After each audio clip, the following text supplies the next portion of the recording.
بسم اللہ الرحمن الرحیم۔ السلام علیکم ناظرین۔ برصغیر میں زندگی کی گاڑی کو آگے بڑھانے کے لیے 3 طرح کے کیلنڈر دیکھے جاتے ہیں، جن میں عیسوی کیلنڈر، اسلامی کیلنڈر اور بکرمی یا دیسی کیلنڈر۔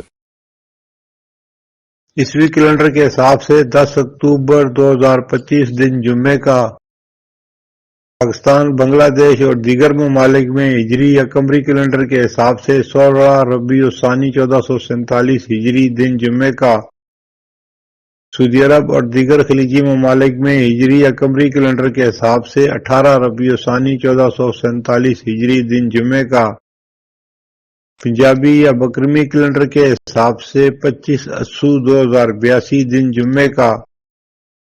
اور آج کی بات، انسان بہت خود غرض ہے، پسند کرے تو برائی نہیں دیکھتا اور نفرت کرے تو اچھائی نہیں دیکھتا۔ ماضی کے دریچوں سے چند واقعات جو پاکستان اور مسلمانوں سے متعلق ہیں۔ 10 اکتوبر 1970 پاکستان میں تاریخ کے پہلے عام انتخابات کے لیے انتخابی فہرستیں مکمل کی گئیں۔ یہی وہ انتخابات تھے جس کے نتیجے میں بعد میں ملک 2 حصوں میں تقسیم ہوا۔ 1971 میں بنگلہ دیش کا قیام ہوا۔ 10 اکتوبر 1970 انور سادات نے مصر کی صدارت سنبھالی۔ 10 اکتوبر 1999 فوج نے وزیراعظم نواز شریف کی حکومت کا تختہ الٹا، جنرل پرویز مشرف نے اقتدار سنبھالا اور ملک میں چوتھا مارشل لا قائم ہوا۔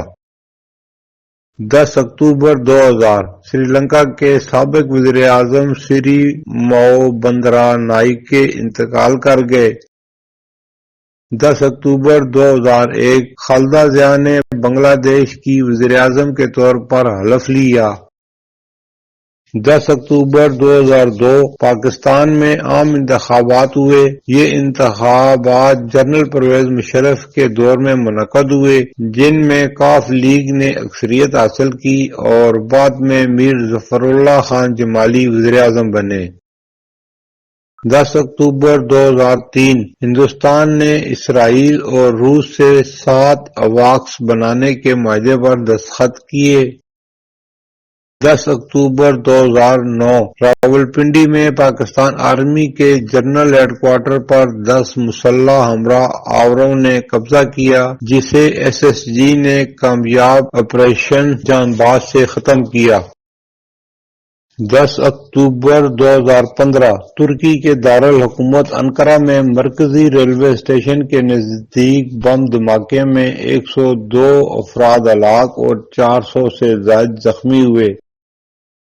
10 اکتوبر 2021 ڈاکٹر عبدالقدیر خان کو صبح 6 بجے کے قریب پھیپھڑوں کے مرض کے سبب KRL ہسپتال لایا گیا تھا، جہاں ان کی طبیعت مزید خراب ہو گئی۔ ڈاکٹروں اور طبی ماہرین نے انہیں بچانے کی پوری کوشش کی، تاہم 10 اکتوبر 2021 کی صبح 7:04 پر وہ پاکستانی قوم کو سوگوار چھوڑ کر دار فانی کو الوداع کہہ گئے۔ ڈاکٹر عبدالقدیر کی وصیت کے مطابق ان کی نماز جنازہ فیصل مسجد میں ادا کی گئی۔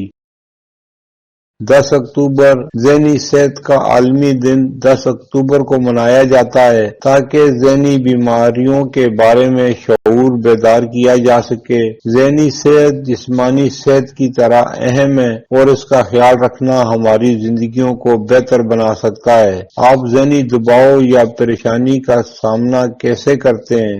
ذہنی صحت کا عالمی دن پر آئیں مل کر اس پر بات کریں اور ایک دوسرے کی مدد کریں۔ پھر ملیں گے اگلی ویڈیو میں، جب تک دیجیے مجھے اجازت۔ اللہ حافظ۔